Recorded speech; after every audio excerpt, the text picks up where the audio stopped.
The first thing that I notice happens on site that's different from doing something virtually is I get really, really close to the client personally, which is maybe a weird thing to say or to want, but it's when you're in transit from places. So you're going from one appointment to the next appointment. You're in the car, you're waiting for dinner. It's the conversations that you get to have in the off moments that would just never happen on a Zoom, but you have that person's loose attention and it gives you room to just ask questions. And I think as just a deeply curious person, I love having those little moments to either talk about business or just talk about them as a person and really build the personal bond in an in-person way is very, very helpful in real life. That's just stuff you're just not going to get it in an appointment, in a virtual appointment, I mean.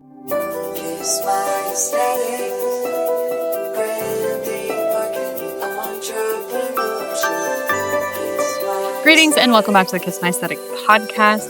On today's solo episode, I'm going to recap something that got a lot of questions on my Instagram story recently, which is client on-site meetings. So just in the last few months, and some people are going to laugh at me because people are going to be like, duh, Michelle, that's how business is supposed to be. But I've really tried to make a point of going to see the clients that we have in person. Shocker.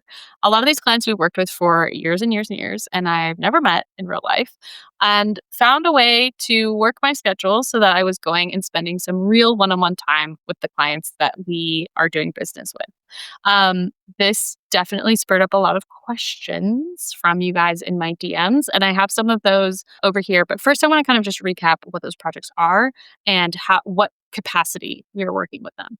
So the first one that comes to mind is Falk Rubin Gallagher. This is the real estate group that we did rebranding with in 2023 and then stayed on as a creative retainer. Our creative retainer services include social media marketing, event marketing, merch, client gifting, brand strategy, and basically all the different touch points relating to that real estate business.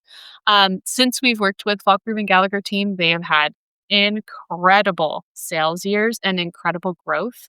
And I won't say that that's all due to the branding, but I think the branding plays a part in that.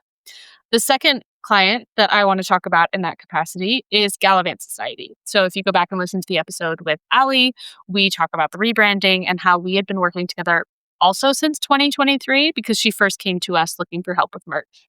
We started down the road of designing merch and we realized that she didn't have a strong enough brand to really design merch that had any kind of brand equity to it. And we were really cautious of just creating stuff for stuff's sake. So we worked together, pivoted, did her rebranding, and then, as you might have heard in a previous solo episode, we had the launch party for that brand. So I flew out to Chicago to come to the launch party of Gallivant Society, and then on the tail end of that, went up to Milwaukee, Wisconsin to visit Falk Rubin Gallagher. Now, by the time of recording this episode, I just got back from a client site visit with Amador Wine Country. Different than Gallivant Society and Falk Rubin Gallagher, I actually did the site visit before the branding process. And when I tell you, mind blown, how helpful it was to be in person, to not only ask the questions, but to really observe the environment and observe where the branding needed to live in real life. And all those little micro exchanges that just would never happen virtually and never really happen via the internet that you get when you're in person. So I'm going to go through some of the questions and I'm going to use the examples from those 3 different client visits to really explain where I think the impact is coming from and what I can pick up on as someone who's been doing this for 11 years and what the impact that is on the brand and on the result of the marketing. So first question is, why bother going on site? And what do you catch in real life that you miss virtually?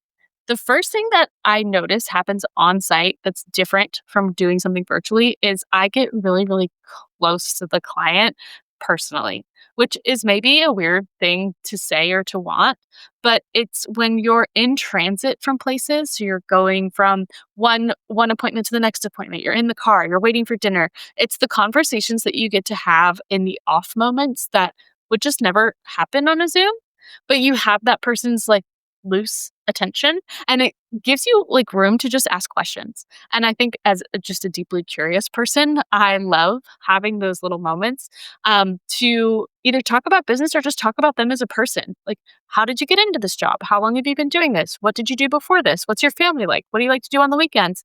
And really build the personal bond in an in-person way is very, very helpful in real life. That's just stuff you're just not going to get it in an appointment, in a virtual appointment, I mean. There's also kind of the school of thought of, like, being there is more of an example of, like, the palpable energy of the brand than digital could ever provide. And I was saying this when I was in Amador County, like, I pride myself on being a pretty good researcher. I think I'm pretty intuitive to, like, what brands need and what kind of assets they have, what's working, what's not working, and what a place might be like. I think maybe because that's my inner traveler is like I can see images and be like, oh, I wonder. I think I have a pretty good idea of what that would be like. But in the instance of Amador County, what we found out is a lot of the places that I needed to visit had very little internet footprint, almost at all. So either their websites were outdated, the social media wasn't well run, or there was some other reason why I wouldn't have been able to experience kind of what that audience gets to experience when being there. So it's definitely like an intrapersonal relationship element that gets missed in virtual work that I think you get to the nth degree when you're in person. The next question is any aha moments that only happened because you were there? 100%. 100%. And one of those things is when we were with Falkreeve and Gallagher, what I noticed is even though we asked the entire team, hey, Michelle's coming. What questions do you have for her? No one submitted a single question. But the second I was there in person, there was a line almost out the door of agents that were like, wait, can I ask you this one thing? Can I ask you, can we figure out, can we do, can, and nonstop. And I think it was more just like a physicality of presence of realizing like, oh, people really do. These are realtors. These are people that do business in person with people. And being there was a way for me to help them connect their brand to their marketing and by seeing me as a person. And I also realized that one of the aha moments of that team specifically is some of their top producing agents also have side hustles. So I didn't realize, only working from the real estate side and only working from the admin side, how much the other interest areas of each agent actually made them a better agent. So being able to see those in person and being able to see, okay, how can we mutually share audiences or co-market or collaborate with each other based on these other initiatives that you're already doing was eye-opening.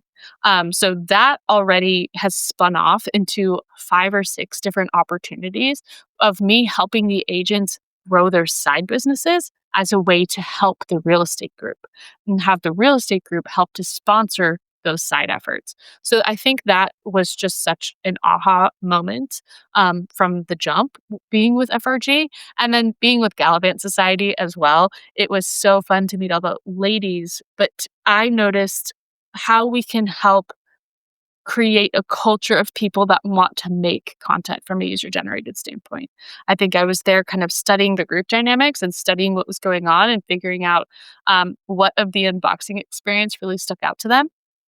And the aha moment really happened being like, oh, people like this is an audience that likes getting gifts. Like we need to play that we need to do this more regularly. And that was definitely an aha moment of being on site that I don't know that I would have got to not being in person. Someone asked, how does in person energy shift brand tone Rex? So basically, the recommendation for tone, I think it's one thing to talk about your demographic in the abstract. It's a totally different thing to see your demographic in person. And I think that was really obvious in Amador wine country. What's so fascinating about this region is you have really established, really old school families. You have kind of like retirees coming in that are doing it as a hobby that are like, maybe we should open a tasting room. And then you have fully just new business coming through.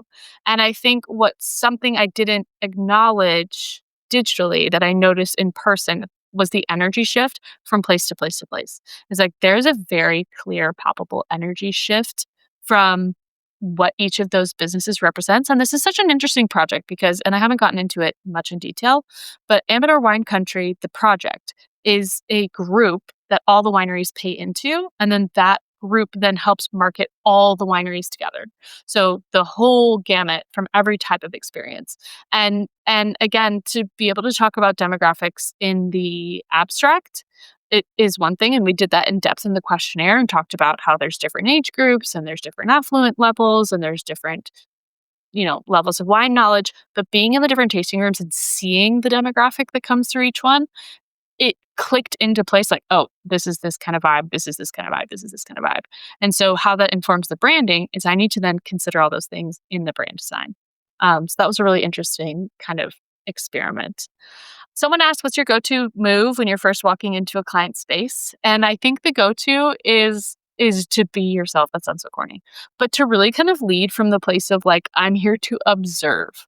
I am here to study and I'm here to observe, and I'm a supporting character. I am not the main character of this. I want to see you do your business, and I want to just watch from the background and maybe also capture. So you might have noticed that I shared a lot of these site visits.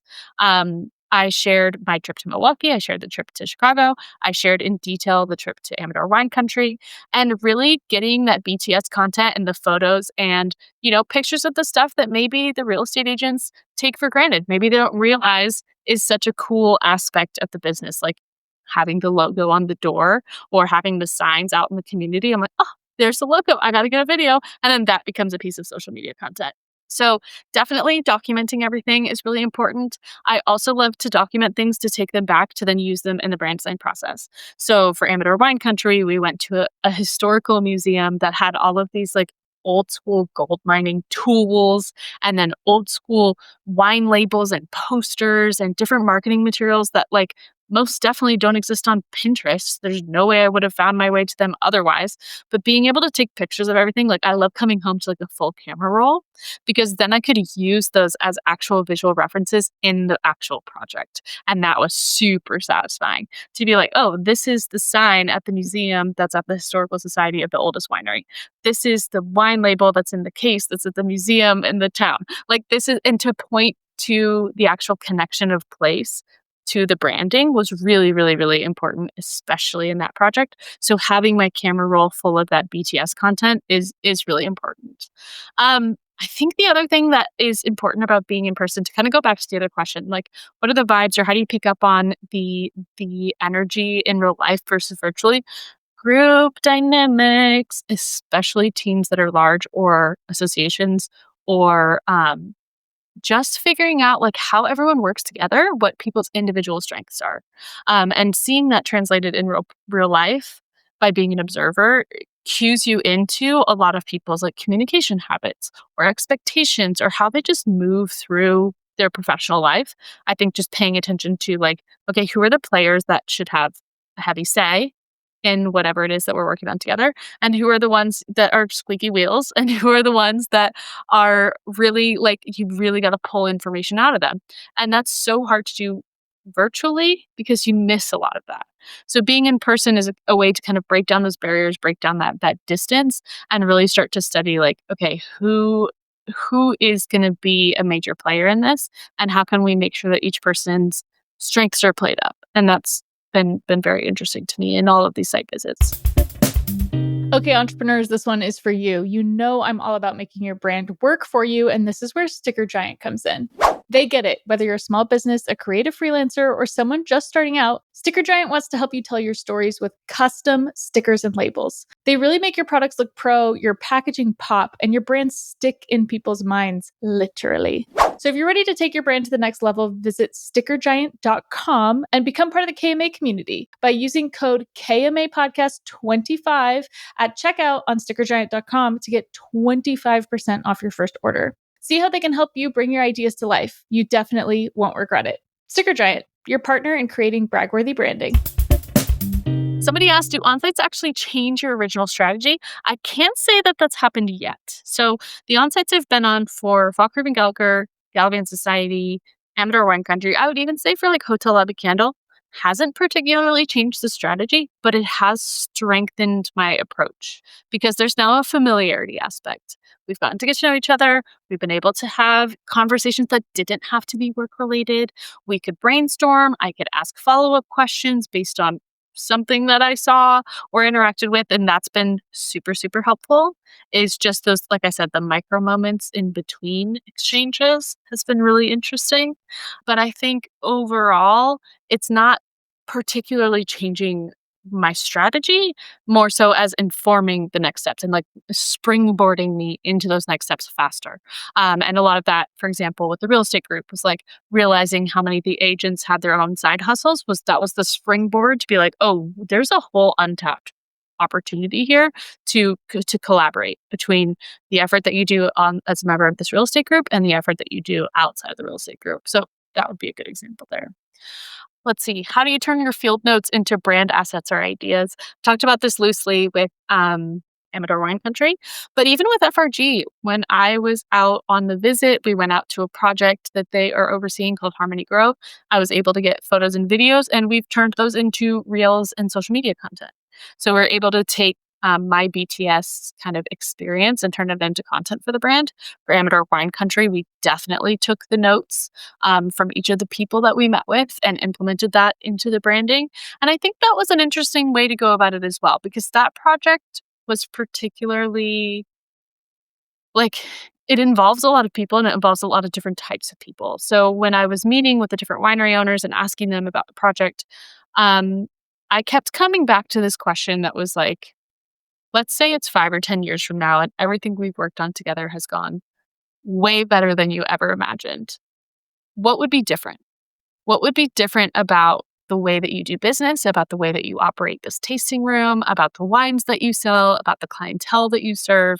If everything went beyond your wildest dreams, what would that look like? And that gave some really, really, really insightful answers and a good variety of answers that then sunk in maybe subconsciously to the brand design. The other question that I really like to ask in person is for people who have no idea what you do, how do you describe all of this? How do you describe the feeling of being here and enjoying this place? And that also gave really great answers. It gave a sense of like what attracted people to the area, but also I asked them, what feedback are you getting from your demographic? When people are coming in to taste your wine or people are coming in from out of town to visit, why do they explain to you or what do they say to you about this area? What makes it special and what makes it different? And what are the first few things out of their mouth? Like, oh, I had no idea you were here because da da da da da da da da da. So there's that part as well. And I think those kind of like demographic insights from people who are boots on the ground, again, hard to facilitate over Zoom, much easier to ask in person. And the same could be asked of, the real estate group. Like, okay, which clients do you love working with?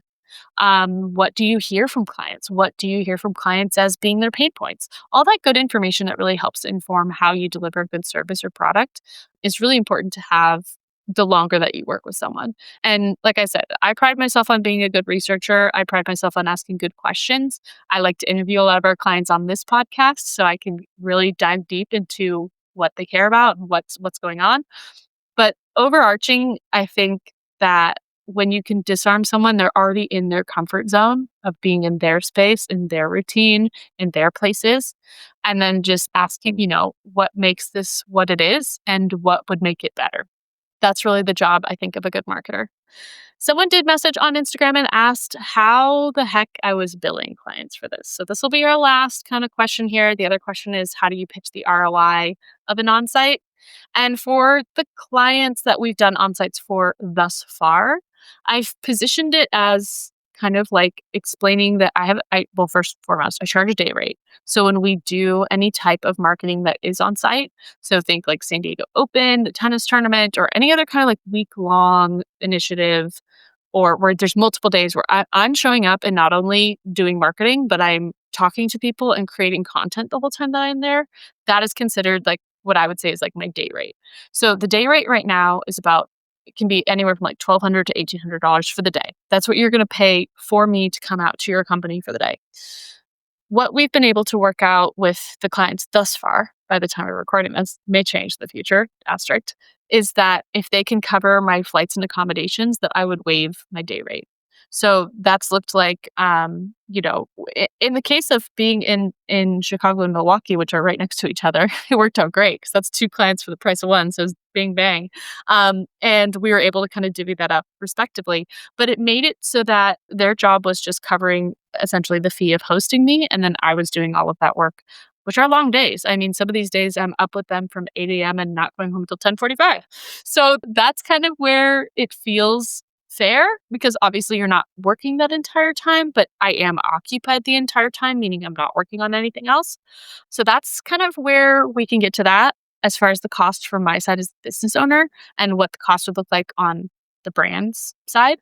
But pitching the ROI to clients that are hesitant is really just explaining what the goal of being there is to get to know them better, to get to know the business better, and to observe, to like really use it as a research opportunity to get the best sense of the place, the product, and the service and the people to then be suggesting better informed marketing. So to be able to do better work by being a conscious observer and how that informs the process and then how that helps us springboard into better ideas. Because like we might have had some of these ideas on our own volition by working remotely, but there's nothing that can substitute for being fully soaked into one brand at once. And I think like a site visit, 2 days, 3 days max is the perfect time to kind of be able to hit all of those points and then immediately turn them back around and implement them into action. I'm really grateful and lucky that all three of these instances, the clients have like created itineraries for me of who they wanted me to talk to and where we're going to go to dinner and who the connections that I should make while I'm there, which I'm so, so, so grateful for. So I think that that's really useful as well, right? And then I always like to over deliver on the backside and create folders of content for them. Like, hey, here's a reel I edited. Here's some stories graphics I made for you. Here's a recap of your event. Here is, a whole album of images from my phone, from my perspective, that you can go for it and use it. And that's been really helpful as well. I think it's also important that when you get back from any of these on sites, that you do kind of like a comprehensive recap of what it is that you accomplished. That's a great way to show ROI over time. Definitely did that with Falkgrove and Gallagher. Like, hey, here's everyone we talked to. Here's the conversations we started. Here's where I think we could take this, and then keep checking in on those things. And then from there, what I'd like to get into is a more regular touch base with these clients, right? Thank goodness for the internet and for being able to work remotely, that we've been able to work with clients all over. But in 2026, I'm very interested in where can I go to go meet my clients to then get a better informed context for how we can do their projects and then continue to grow with them in person and consistently, and what that looks like. So definitely have some more trips coming up. Definitely going to be all around the US, maybe even international, which would be fabulous. But the on-site is a big goal for 2026. That being said, if you'd like to work with us in any capacity and you're like, Michelle, I need you to get your ass out here so you can redesign my brand, definitely reach out. Our contact form, mkwcreative.co/contact, and be ready to see more of us in a city near you. Thanks so much for listening. I hope this was helpful. And for anyone considering having me out for any kind of on-site, we can absolutely chat about that. Hopefully this answers some of your questions from the DMs. I know people were curious about it. And if you're a small business owner, start implementing this in some of your strategy. I think, again, it's hugely insightful and it's a great way to materialize in person all of the conversations and the communication that you have about your project with the client. So, with that being said, thanks so much for listening. Don't forget to subscribe on YouTube, anywhere you listen to podcasts. Save it, share it, send it to a friend, and we'll catch you next time. Thanks. Bye.